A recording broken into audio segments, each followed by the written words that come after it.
O que é ecologia sonora? A gente fala barulho, né? Isso primeiro é uma coisa muito curiosa. O que é barulho, né? A gente pode talvez falar barulho é todo aquele som que a gente não gosta. E é muito relativo até, porque se eu estou assistindo um concerto e toca um celular, o celular é o barulho.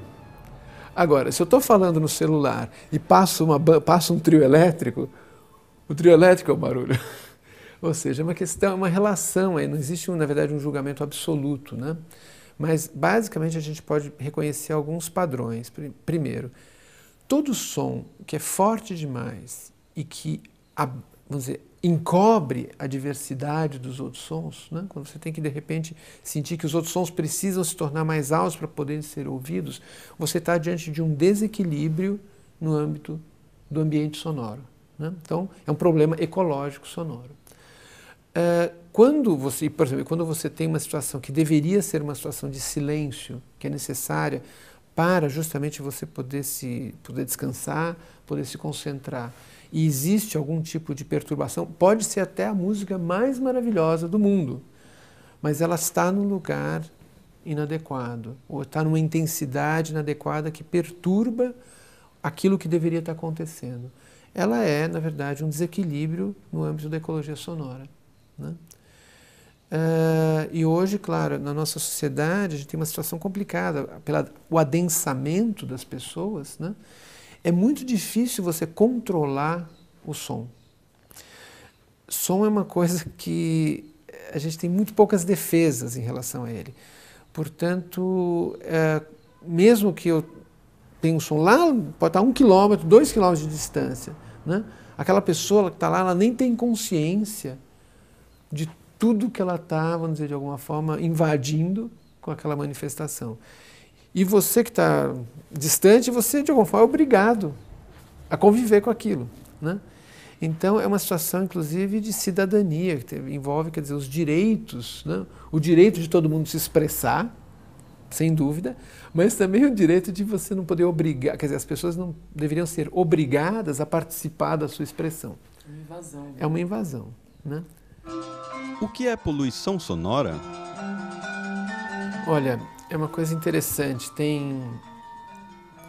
Nós temos o processamento auditivo, né?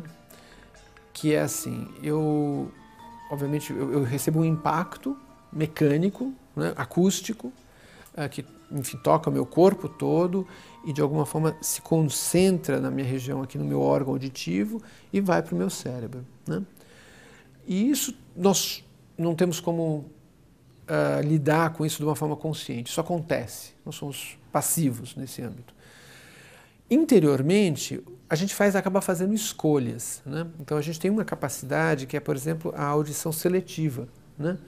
Que é, bom, eu tenho um universo aqui de fenômenos vibratórios acontecendo e eu escolho prestar atenção num certo aspecto, né? O elemento da minha intenção, da minha atenção é fundamental. Mas isso tem dois lados. Primeiro, que quando eu tenho um ambiente extremamente caótico sonoramente, fica muito difícil eu concentrar a minha atenção. Então, é um problema, por exemplo, que se tem nas escolas, né? Com uma sala muito barulhenta, as crianças prestarem atenção na voz do professor, né? E crianças que hoje têm realmente uma dificuldade dessa atenção de poder, para elas fica o ruído das cadeiras mexendo, do avião passando, das coisas, fica tudo no mesmo plano da voz do professor, que seria a voz que ela devia estar com foco, né? No foco nessa voz. Isso desaparece. Então, ela acaba não aprendendo, né? E para nós acontece uma coisa interessante, quer dizer, no modo geral, quer dizer, a gente, por defesa, bloqueia uma série de ruídos. A gente está aqui agora e tem um monte de som em volta, né? E a gente está bloqueando porque a gente está, na verdade, concentrado na nossa conversa.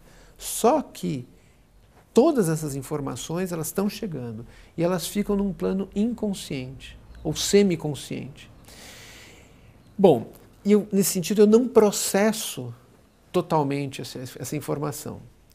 E a gente pode sempre pensar no som como alimento, né? É algo que eu trago para dentro, né?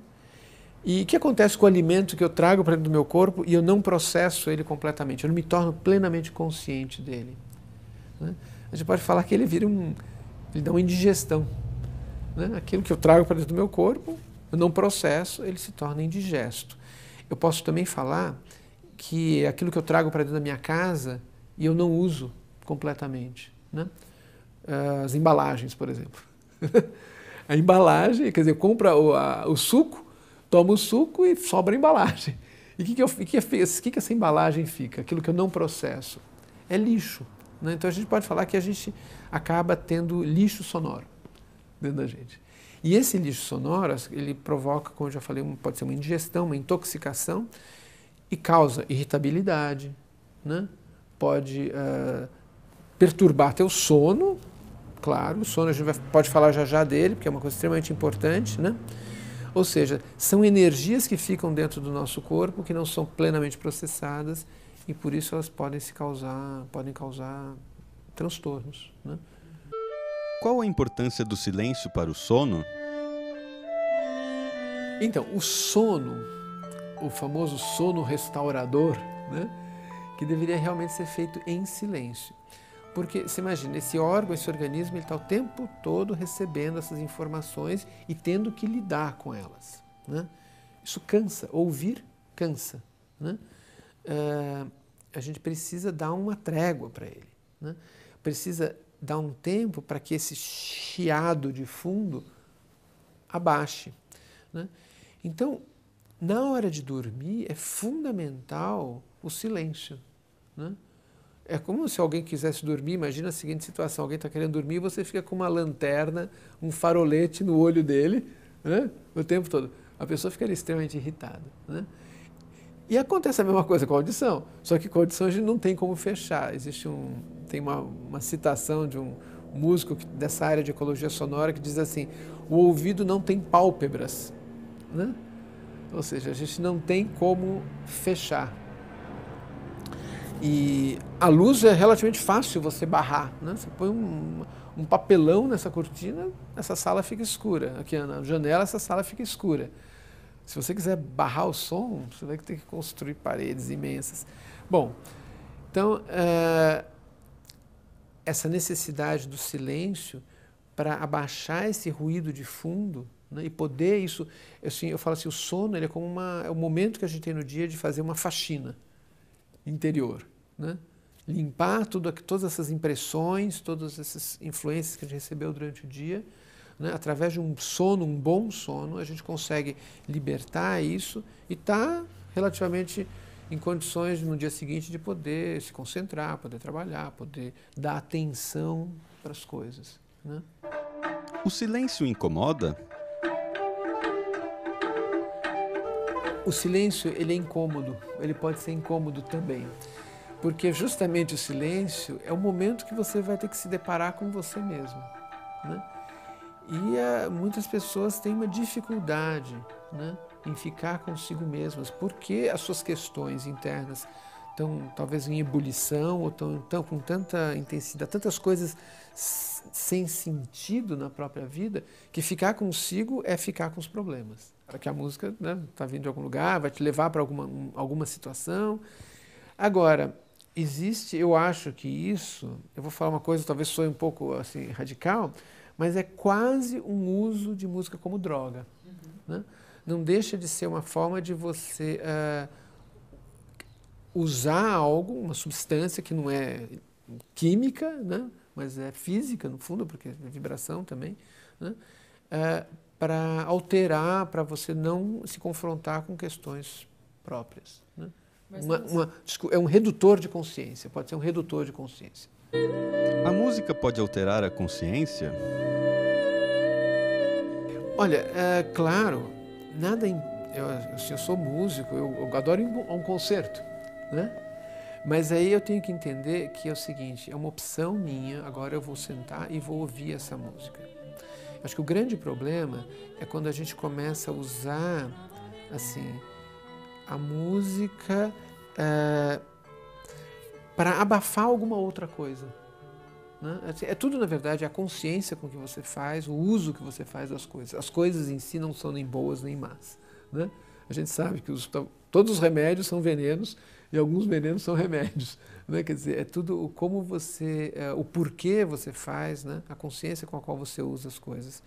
Então, no caso da música, é isso, quer dizer, você pode usá-la conscientemente como um processo de ampliação da sua consciência, né? Ou o silêncio você pode usar também, como você disse, como um processo para você conectar mais com você mesmo e você poder ouvir melhor quem você é, né? Então as duas coisas são válidas. O que acontece é que a gente indiscriminadamente acaba misturando tudo, né? E acaba tendo a música, às vezes, simplesmente como um elemento de distração nesse sentido, distração de você mesmo, né? Quais os perigos do fone de ouvido? Nos Estados Unidos, hoje, isso já é um problema de saúde pública, né? Porque, primeiro, vamos falar da questão bem concreta, bem física. Esses fones internos, esses que a gente espeta no canal auditivo, né? Eles acabam produzindo o que a gente chama de uma pressão sonora extremamente alta, né? É muito comum você estar num ambiente, pode ser num ônibus, uma sala, num lugar, e tem alguém ouvindo alguma coisa com esses fones, e você de fora ouve o que a pessoa está ouvindo, né? Bom, quando chegou nessa situação, essa pessoa está recebendo aquilo que a gente chama de uma pressão sonora de em torno de 100 a 110 decibéis. Isso equivale a você estar num show de rock, né? Você está assim, na frente das caixas, você está relativamente próximo de uma britadeira, né?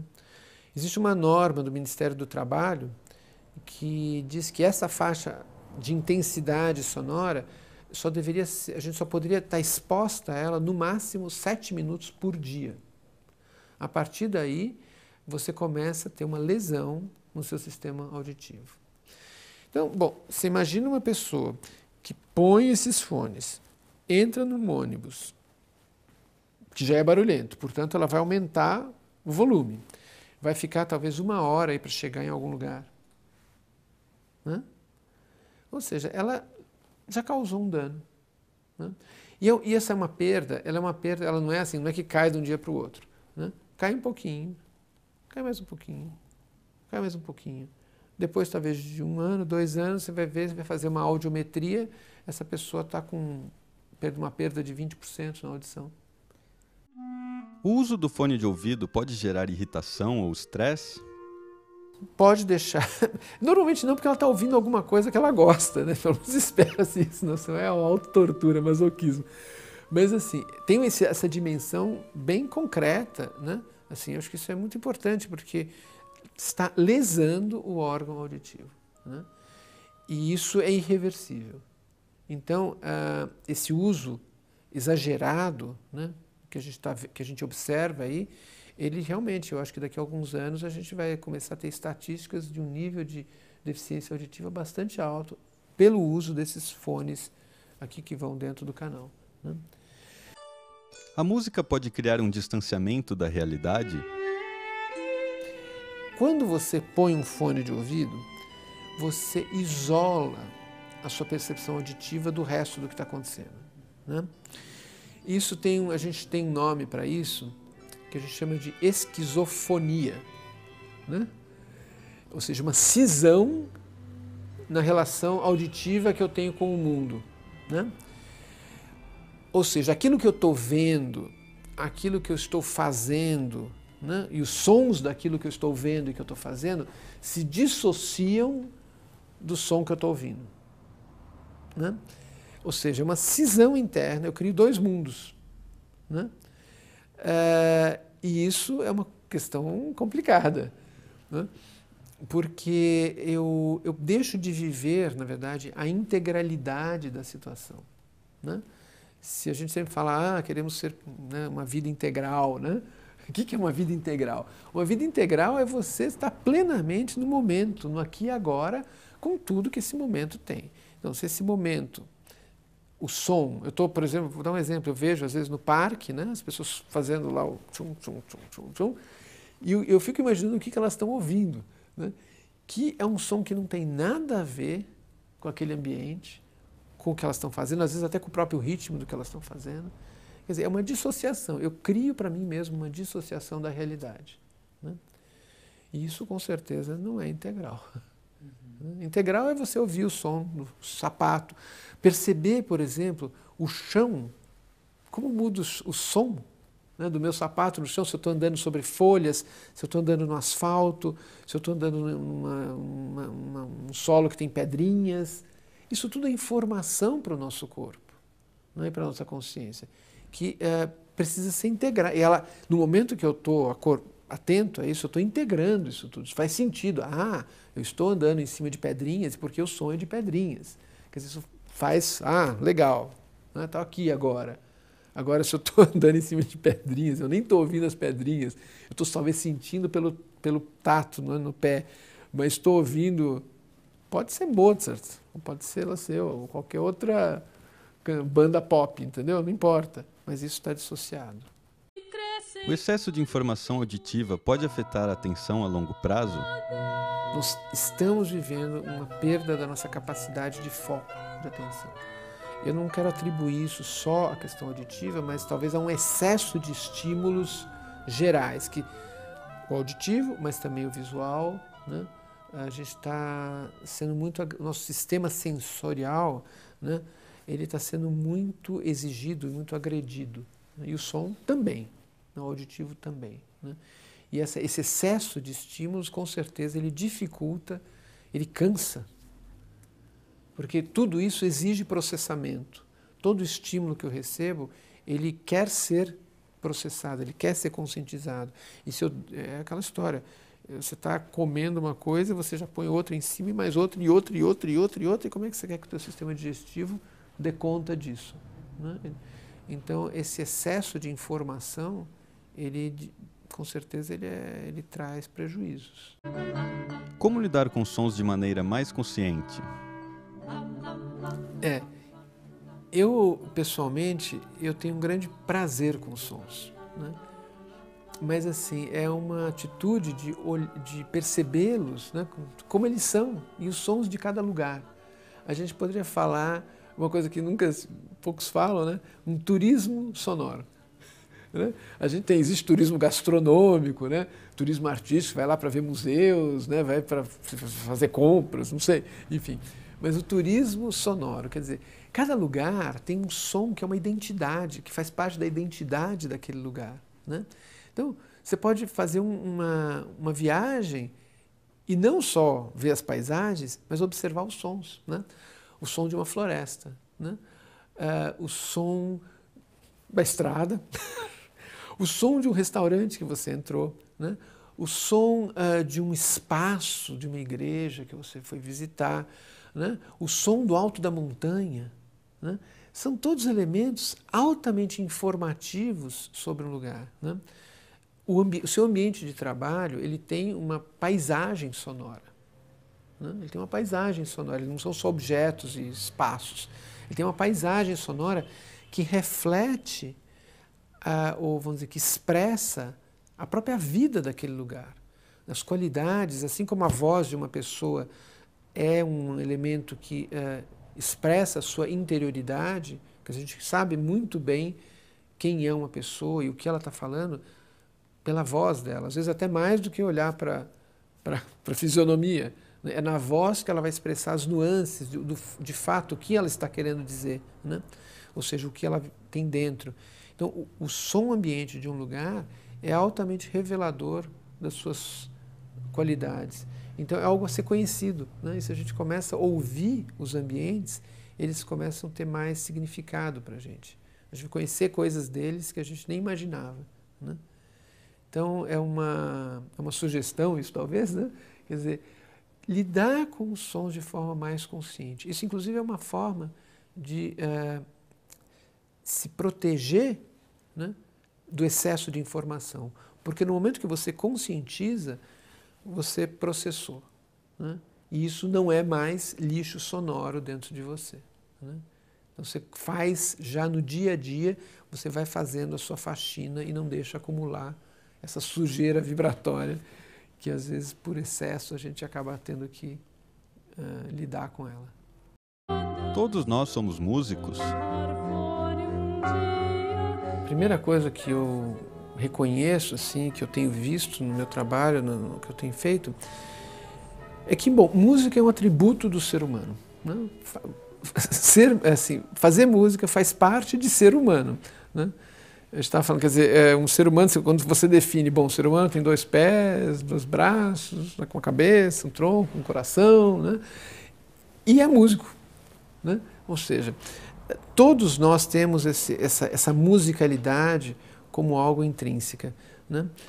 O que acontece, claro, muitas vezes, pelo caminho de vida, pelas oportunidades e pelas circunstâncias em que a gente viveu e que vive, essa musicalidade às vezes tem poucas chances de aflorar, né? Isso depende muito realmente da fase da infância, né? A infância é um momento bem determinante para essa musicalidade poder aflorar, né? Mas se você pega um bebê, ele se expressa no movimento, né? Ele se expressa na voz, ele na verdade antes de falar ele canta, né? A gente pode interpretar assim, talvez não com aquilo que a gente imaginaria, o que a gente julga que é o certo, a música e tal, mas ele tem uma expressão de movimento e de som, né?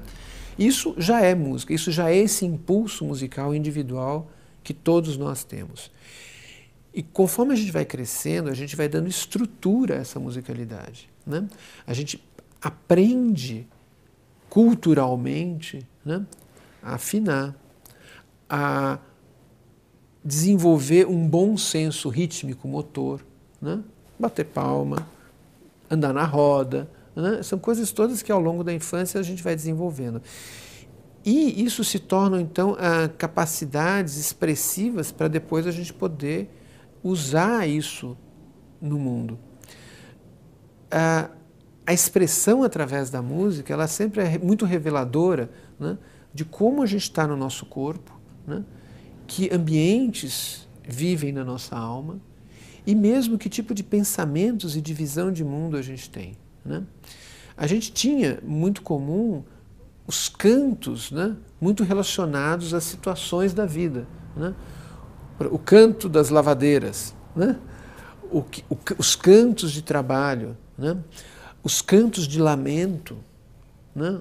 Os cantos de louvor ou de celebração, quer dizer, são todas expressões musicais, né, da vida humana, né, e que vinham e podem vir, claro, com uma genuidade, como é que eu falaria? Algo muito genuíno, algo do ser, né? Claro, depois a gente vem, começa a classificar e começa a organizar, porque isso está certo, isso está errado, mas isso na verdade é o que menos importa. O fundamental é essa expressividade em sons, né? Assim, música, eu tenho uma definição que eu gosto muito, que música é uma expressão sonora, cultural da vida. É isso, né? E a gente não precisa estudar 10 anos numa escola de música, estudar um instrumento, tocar numa orquestra, muito menos ler uma partitura para ser músico, né? Uma mãe que canta para sua criança é uma musicista, né? Alguém que canta enquanto trabalha, e eu estou falando no canto, porque o canto é a nossa expressão primordial enquanto músicos, né? É aquilo que nós temos já o instrumento já está em nós, né? O canto e todos os ritmos que a gente pode fazer com o corpo, né, já são a nossa expressão natural, né? Os instrumentos depois podem ampliar isso, né? Mas a essência já está lá no nosso próprio canto e todos nós podemos. Então, como eu disse, a pessoa que canta no trabalho, mesmo aquele que está batucando em cima da mesa, ele está fazendo música, né? Ele está expressando um movimento interno dele com som, né? Então, eu reconheço isso tudo como expressões genuínas, musicais, e que a gente está mostrando alguma coisa para o mundo, fazendo fluir um processo que está dentro, né? Como a música revela a nossa individualidade? E isso talvez é o que deixa muitas pessoas um pouco assim constrangidas, né? Quando você fala, bom, canta, né? Ela vai se sentir, eu diria assim, um pouco pelada, né? Assim, ela vai estar se expondo de uma forma talvez que ela não se sinta à vontade, ou não gostaria, porque de fato ela vai estar colocando algo muito íntimo seu, vai estar revelando algo muito íntimo, né? Mas isso é uma coisa interessante, se a gente começar a dialogar. Eu faço muito brincadeiras onde a gente conversa cantando, né? E isso é muito divertido porque o conteúdo, né, conceitual do que eu estou falando, a gente vê como ele é só uma pequena parte. Uhum. O como eu canto aquela palavra faz toda a diferença do mundo. Essa mesma palavra pode se tornar uma coisa muito agradável, pode se tornar uma pergunta, pode se tornar uma afirmação contundente, né? Pode ser uma negação, pode ser uma exclamação, uma surpresa. Tudo isso é o som da palavra, não é a palavra em si, né? Então eu estou revelando todo um outro universo aí muito rico, né? Através do fazer sonoro. A música pode ser uma ferramenta de transformação interior? Tem vários caminhos. Eu acho que o da própria expressão musical é quer dizer, uma pessoa que faz música, alguém que chega em casa e canta, ou ela está aprendendo um instrumento, ela começa a se expressar através desse instrumento, ela vai estar, na verdade, processando sua vida interior, trazendo essa vida interior aqui para fora, para poder ser olhada, né? E principalmente eu acho que ela, ao fazer, ela já está elaborando processos. Então, fazer música já é um processo de autotransformação, né? Agora, você pode se perguntar também, bom, legal, mas e quando eu ouço uma música, isso também não é? Também é. E a gente sempre tem que se perguntar, acho que tem uma pergunta-chave aqui, que é o seguinte: se eu quero conhecer uma música que eu gosto, tá? Aquela música que eu sempre volto nela, né? Por que eu gosto dessa música? O que essa música está dizendo para mim, né? Por que ela me toca? E por que ela me faz bem? Né? Eu posso me perguntar assim, se essa música fosse uma pessoa, que pessoa ela seria? Né? E aí eu vou entender a relação que eu estou tendo com uma pessoa, né? Ou seja, eu penso assim, puxa, se essa música aqui fosse uma pessoa, como é que essa pessoa seria? Como é que ela andaria? Como é que seria vamos dizer, a comunicação dela? Ela é uma pessoa muito tímida? Ela é uma pessoa muito expansiva? Ela é uma pessoa divertida? Ela é uma pessoa rabugenta? Né? Ela é um troglodita? Entendeu? Uma pessoa agressiva? Né? Como é que é? Né? E a partir daí eu vou realmente falar, puxa, eu estou me relacionando com uma pessoa que berra. Entendeu? Isso já é uma dica para mim. Fala, por que eu estou me relacionando com uma pessoa que fica berrando no meu ouvido? Né? Ou por que eu gosto de me relacionar com uma pessoa que é muito delicada, né? Que é muito fantasiosa, né? Que, puxa, muito sutil, né? E aí eu posso me perguntar, poxa, eu estou me relacionando com uma pessoa assim, né? E o que isso tem a ver comigo? Né? Então, acho que essa é uma dica, assim, pega as músicas que você gosta e pensa, se essas músicas fossem uma pessoa, quem ela seria? Né? A música reflete uma parte de nossa personalidade? Com certeza. As coisas têm momentos, têm fases. Né? Eu já ouvi... Bom, até pela minha profissão, eu sou obrigado, às vezes, a ouvir um monte de coisas. Mas eu teve fases onde realmente eu tinha uma predileção, eu gostava, mesmo que eu tivesse sempre que ouvir variedades, né? Quer dizer, puxa, essas músicas são as que têm a ver comigo mesmo, nesse momento, né? Isso muda, ao longo da vida foi mudando, já ouvi coisas muito diferentes, né? E mesmo, não precisa nem ser fases da vida, momentos, né? A gente sabe, a música... Né? Momentos românticos com a música, né? Ou momentos de trabalho, ou o momento da descontração. Cada momento tem a sua qualidade sonora e a sua música, né? Como a música ajuda no desenvolvimento da inteligência? Isso já existem muitas pesquisas, né, que mostram que o aprendizado musical, né, ele pode ajudar a desenvolver realmente capacidades cognitivas, né? Lógica espacial, muitas coisas que têm a ver com o pensamento abstrato. Né? Teve uma pesquisa muito interessante, eu tive conhecimento recentemente, que mostrava justamente isso. Crianças que durante um ano, né, tiveram aula de música, né, desenvolveram capacidades cognitivas, principalmente de lógica abstrata, mais do que aquelas que não tiveram. Né? Curiosamente, essas crianças não tiveram um desenvolvimento de habilidades sociais igual, no mesmo nível. Quer dizer, mas isso é muito relativo, que depende do que foi. Elas trabalharam basicamente sozinhas. Né? Não era um processo musical em grupo. Né? Então isso ficou uma questão. Mas a gente reconhece, músicos, de modo geral, têm uma habilidade de lidar com a abstração, né, de uma forma, parece que mais natural.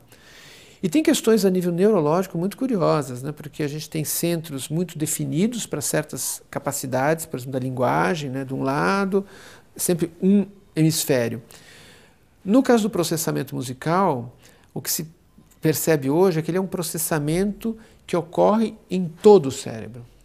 Não é que a gente processa a música especificamente com um lado. A gente está sempre usando os dois, né? E isso por si só já mostra que a música ela acaba gerando uma plasticidade cerebral muito grande. Né? Tanto que você tem muitos casos de músicos que por algum acidente, por alguma questão, perderam, né, parte da sua capacidade e acabaram desenvolvendo a música em outro lugar. Né? Quer dizer, ela toma conta, vamos falar assim, do nosso cérebro de uma forma muito interessante, que hoje está sendo muito estudada. Né? E o que se percebe é isso, é a questão da plasticidade. E essa plasticidade, o que eu estou querendo dizer com plasticidade é assim, usar diferentes regiões do cérebro e um poder de adaptação do cérebro, né, às situações, às exigências do momento. E isso acaba ficando disponível para outras atividades. Né? Então não é uma coisa que você aprende para a música e só serve para a música. Né? Não.